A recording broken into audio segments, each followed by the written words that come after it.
বলে থাকত এক চতুর শিয়াল আর তার পেটুক বউ। শিয়ালের বউ খেতে খুব ভালোবাসত, বিশেষ করে মুরগি আর পিঠে। জঙ্গলের পাশে এক গ্রামে থাকতেন এক বুদ্ধিমতী ঠাকুমা। ঠাকুমা একা থাকলেও খুব সাহসী আর দয়ালু ছিলেন। একদিন শিয়ালের বউ বলল, আমি আজ গ্রাম থেকে মুরগি খাব।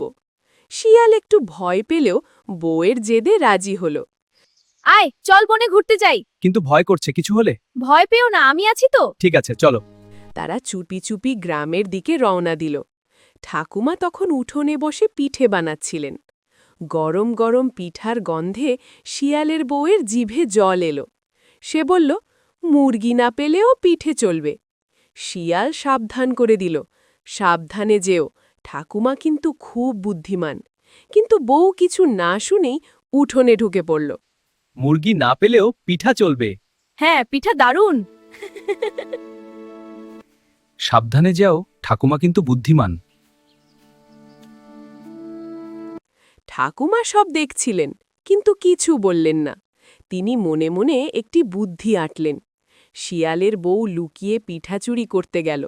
ঠিক তখনই ঠাকুমা জোরে কাশলেন। শিয়ালের বউ লুকিয়ে পিঠা চুরি করতে গেল। এই, কোথায় যাচ্ছিস? চুপচাপ পিঠা নিয়ে আসছি। কি মজা! আমি পিঠা চুরি করতে যাচ্ছি, সাবধানে যাস। হ্যাঁ, আমি খুব চালাক। এই যে পিঠা, এবার খাই। হঠাৎ ঠাকুমা জোরে কাশলেন। ভয় পেয়ে শিয়ালের বউ লাফ দিয়ে উঠল। ঠাকুমা বললেন, ওরে, কে রে সেখানে? ঠাকুমা বললেন, ওরে, কে রে সেখানে? বউ কাঁপতে কাঁপতে বলল, আমি আমি পথ হারিয়েছি। ঠাকুমা মুচকি হেসে বললেন, তাই নাকি? তিনি বললেন, পথ হারালে আগে হাত মুখ ধুতে হয়। বউকে নিয়ে গেলেন কুয়োর পাশে। হঠাৎ ঠান্ডা পানি ঢেলে দিলেন তার গায়ে। কি হলো?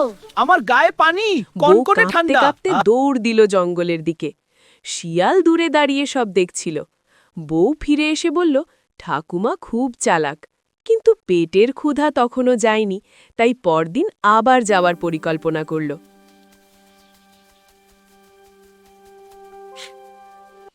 ঠাকুমা খুব চালাক। সত্যি? কি করেছে? সে সবাইকে বুদ্ধিতে হারিয়ে দিয়েছে। ওয়াও, দারুণ! কিন্তু পেটের ক্ষুধা তখনও যায়নি। হ্যাঁ, আমারও খুব খিদে পেয়েছে। ওই যে একটা খাবার প্রজাপতি।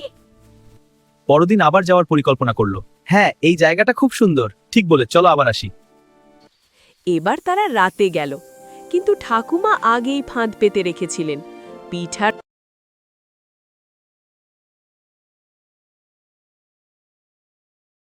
পিঠা এনেছিস? হ্যাঁ, এই নে। এটা তো পিঠা না, ঝালমরিচের বড়া। ঝালমরিচের বড়াই তো। খুব ঝাল। বদলে রাখা ছিল ঝাল মরিচের বড়া।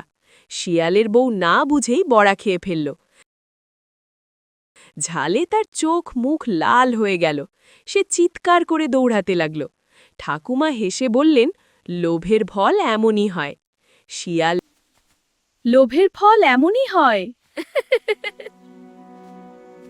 লজ্জা পেয়ে বউকে নিয়ে জঙ্গলে ফিরল। বউ এবার সত্যিই লজ্জা পেল। সে বলল, আমি আর চুরি করব না। ঠাকুমার বুদ্ধি তাদের বড় শিক্ষা দিল। তারপর থেকে তারা সৎ পথে চলতে শিখল।